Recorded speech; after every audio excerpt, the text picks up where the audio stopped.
Hi, and welcome to Elldale Mitchell Park, where minutes ago the 2009 NCAA Baseball Norman Regional came to a very sudden end for the Sooners. Damon Fontenot with John Helsley, our OU insider. 11-0 loss to the Razorbacks. Season over for the Sooners. John, tell us what happened. Well, it started off bad for Oklahoma, and it just pretty much stayed that way, Damon. Arkansas pitcher Drew Smiley, a guy who really hasn't pitched a lot this year and hasn't pitched all that effectively this year, no-hit the Sooners into the ninth inning. They finally got an infield hit with one out in the ninth. The Sooners finished with 2 hits but no runs.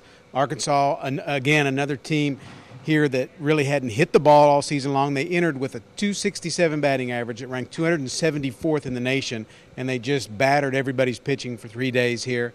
A bunch of hits tonight, home runs, triples, doubles.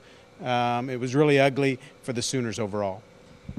I guess Arkansas hadn't hit the ball until they came back against Washington State in that day game, and then they hit the ball against the Sooners. It was kind of a deja vu early, although OU didn't get no hit last time into the ninth. But Arkansas came out and just pounded the ball, 4 home runs in this game. OU was never in it. No, they really weren't, and a lot of it was going to hinge, it seemed like tonight, on what the Sooners got on the mound. It's a strange staff that they've got with not a lot of great starting pitching, a very strong bullpen. Antoine Hubbard had a very strange night.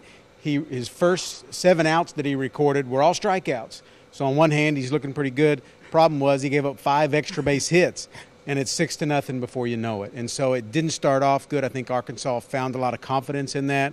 And then I think the OU batters really started to press, which kind of played into Smiley's big night.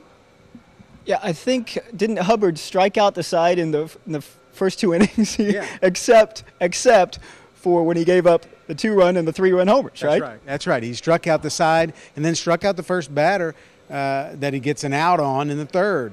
Had good stuff at times, but, you know, it's kind of what happened to them all season. It's just inconsistency on the mound with the starting pitching. They got a great outing earlier in the day from Garrett Richards to beat Washington State. They just didn't have another one of those evidently in their rotation. OU had a great hitting team for the season, the most powerful team they've had here. You can't really say it's ironic because they didn't hit of course they didn't hit the ball tonight, but they also had no pitching. And I think if you saw a weak point, as you said, it's been the starting pitching throughout the season.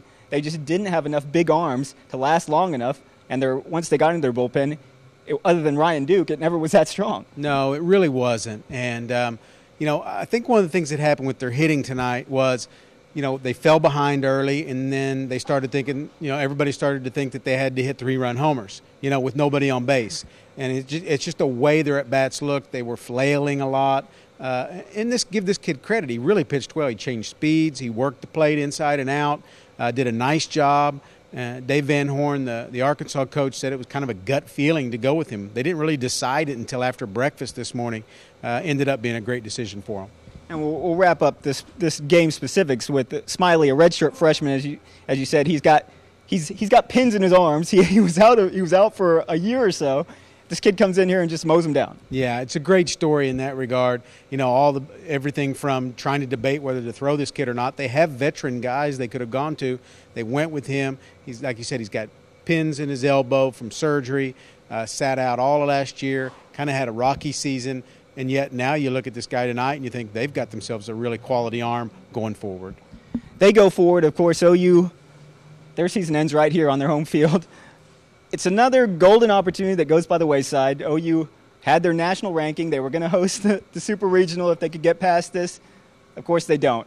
To sum up this season, obviously a lot of potential, a lot of power, but it comes up short in the end once again. Yeah, overall good season. They finished second by half a game to Texas in the Big 12 regular season standings. As you said, they get the number 7 overall national seed, which sets up nice. You like to be home. It usually means you got a good road to get to Omaha in the College World Series. Didn't really turn out that way here. You wondered how the pitching would go. I mean, that was the thing, is that when you don't have great starting pitching, you have to come up with kind of a plan B sort of approach, is which they had. We try to get to their bullpen and hope that you can knock other pitchers around. It didn't happen for them. It's going to be a big offseason for them with the draft. You got some players. J.T. Wise is going to be gone, Big 12 Player of the Year. He's a senior. There's going to be some interesting guys to see what the draft does and if those guys go ahead and start their professional careers. But they've got some young players. Garrett Buechele, third baseman, freshman of the year in the league. He'll be back. Cameron Seitzer, who was injured, and really they could have used his bat here late. He's another guy that they can build around. I think they're still going to be a solid team.